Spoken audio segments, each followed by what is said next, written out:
Երազգավորցի Կարպիս Մովսիսյանը հյուրընկալել է աներորդուն Արթուրին ճաշել են ու համտեսել կնոջ պահածոյացրած սմբուկի խավիարը։ Ամեն օր կերազներ Մի քանի ժամ անց հայտնվել են Գյումրու ինֆեկցիոն հիվանդանոցում։ Ախտանշանները սրտխառնոց, երկտեսություն, կլման ակտի բացակայություն, ախտորոշումը, բոտուլիզմ։ Կերել են 3 հոգով, բայց այն մեկը ընդհանրապես կանգադներ առօրս չի ներկայացնում։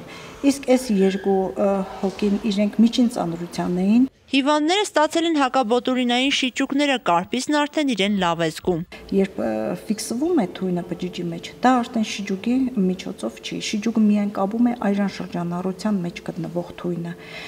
Եվ ինչքան կարճ լինի ինկուբացիան, այդքան ավելի ծանր է հիվանդների վիճակը։ Արթուր Սարգսյանի մոտ կարճ ժամանակ անց առաջացել է թթվածնային քաղց եւ խեղդոց։ Նրան տեղափոխել են Գյումրի բժշկական կենտրոն։ Բուժումը շարունակվում է վերակենդանացման բաժանմունքում։ Ստանում է համապատասխան բուժում, չեն կանցել արհեստական շնչառության, որովհետև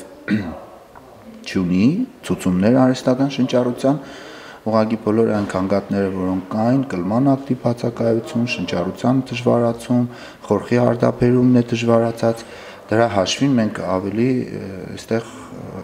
մասնագիտորեն ենք զբաղվում այդ իմաստով։ Սա 2016-ին Շիրակի մարզում բոտուլիզմի առաջին դեպքն է։ Նախորդ տարի արձանագրվել է ընտանեկան թունավորման 3 դեպք։ Մասնագետները հորդորում են խուսափել տնային պայմաններում պատրաստված պահածոների օգտագործումից։ Նազել Եղբակյան, Խաչատուր Գևորգյան, այսօր։